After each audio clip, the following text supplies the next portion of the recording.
Good afternoon and welcome to another edition of the Tennesseans BizCast. I'm Lance Williams, business editor of the Tennessean, joined today by Jaquetta White, who is the music and entertainment, business of music and entertainment reporter here at the Tennessean. We appreciate you joining us today. Jaquetta, it's a big week for the music industry and more specifically the radio industry. Could you tell us a little bit about what's happening this week? It is. Tonight kicks off Country Radio Seminar, which is hosted by the Country Radio Broadcasters. It starts tonight, Tuesday night, with a big party, and goes into tomorrow, where they'll have several seminars at the Nashville Convention Center and extends through Friday. There are about 20 different panels, exhibits, and it's the largest gathering in the nation of the country radio industry world, and that includes everyone from station managers to program directors, but also radio executives and label executives, and also artists. And what happens? I mean, is it, are there?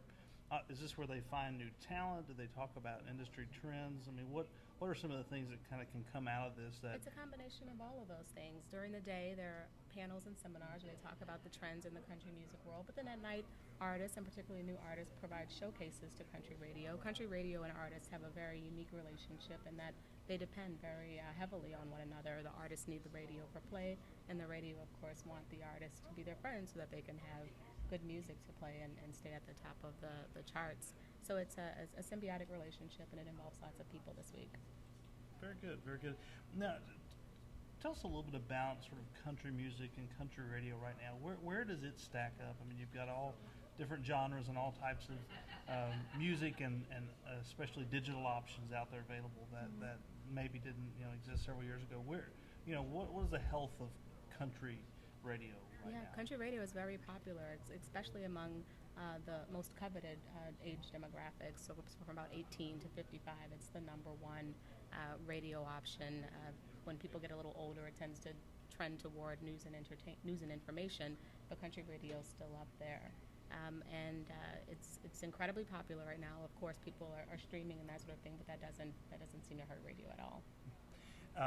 And it's not just necessarily in the South. I mean, it's my understanding that we're seeing this trend in other parts of the country as well. Definitely, and one indication of that is the new Nash FM radio station, which launched in New York last week. There'll be a panel discussion on that.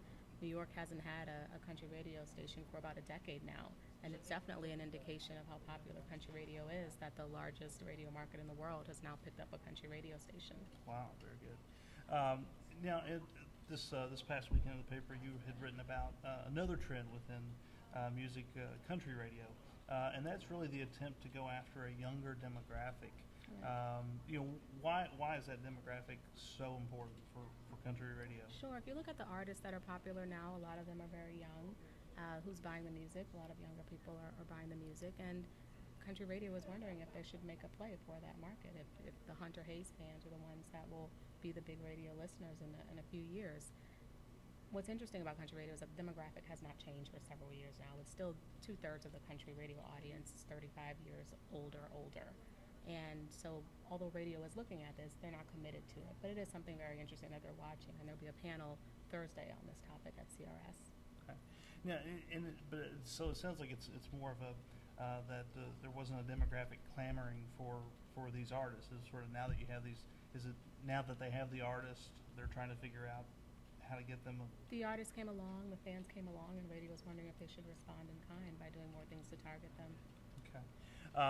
And I understand there's a one local, WSIX, I guess, kicked off their attempt at going for this demographic. Exactly, and it's not incredibly young. It's 20 and 30-year-olds, and WSIX has launched a new morning show, the Bobby Bones Show, which came from Austin, which was on a bunch of radio stations across the country, but based in Austin and on a pop format.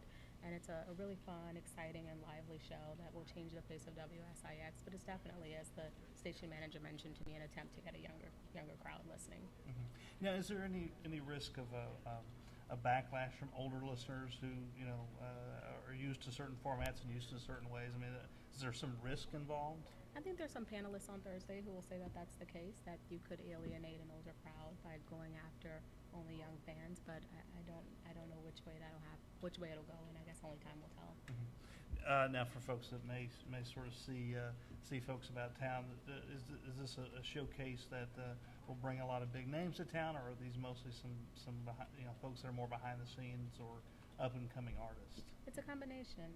There aren't, that's to my knowledge, no major performances scheduled, but there are lots of up and coming artists who will perform, and there will be some special appearances. Unfortunately, CRS is closed to the public.